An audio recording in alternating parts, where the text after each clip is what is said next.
Pendant que vous attendez l'arrivée de vos abeilles, c'est un bon moment pour vous familiariser avec vos différents outils. Il y a peu d'outils qui sont absolument nécessaires en apiculture, mais en voici quelques-uns qui vont vous permettre de travailler en meilleure harmonie avec la colonie. Tout d'abord, le lève-cadre. Ça, c'est l'outil le plus polyvalent qui va vous servir presque à chacune des inspections. Ça devient pratiquement l'extension de la main de l'apiculteur. On s'en sert pour ouvrir la ruche, séparer les cadres les uns des autres, carrément les sortir des hausses ou venir gratter la cire qui s'est construite en excédent sur le dessus des cadres.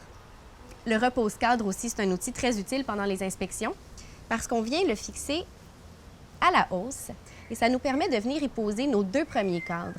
Comme ça, on se donne beaucoup d'espace à l'intérieur de la ruche pour venir travailler sans trop déranger les abeilles.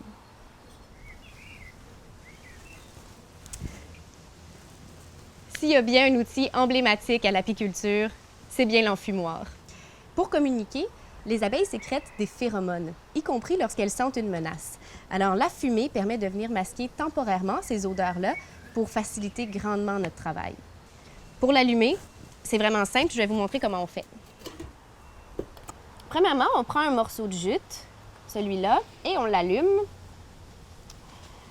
Puis, un coup qui est bien allumé, on l'insère dans le fond de l'enfumoir, comme ça, et on le pousse avec le lève-cadre avant de refermer tout ça.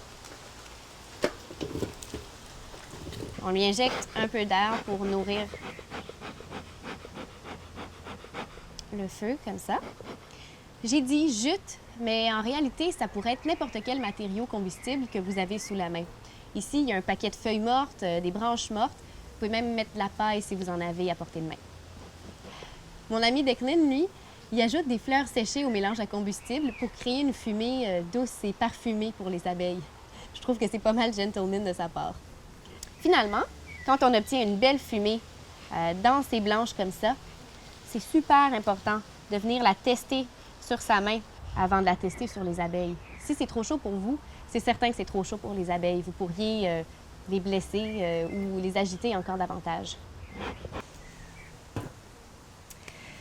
Côté habillement, on privilégie habituellement le port d'une chemise à manches longues, puis des pantalons. C'est aussi une bonne idée d'insérer votre bas de pantalon dans vos chaussettes.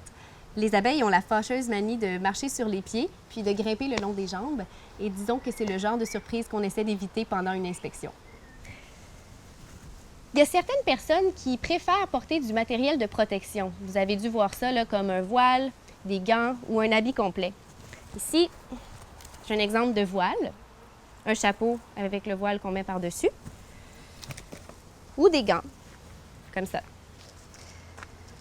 Personnellement, j'avoue que j'aime beaucoup porter le voile parce que j'aime pas trop ça quand les abeilles viennent se prendre dans mes cheveux ou voler autour de ma tête pendant une inspection. Ça me déconcentre. Et pour ce qui est des gants, j'essaie de pas en porter le plus souvent possible parce que j'ai remarqué que ça me permettait de travailler avec plus de dextérité puis d'éviter d'écraser les abeilles. Voilà, je pense que ça fait pas mal le tour de l'équipement de base et des outils qui vous seront essentiels pendant la saison. Pendant que vous attendez vos abeilles, continuez de vous familiariser avec ces outils-là pour pouvoir commencer la saison avec confiance.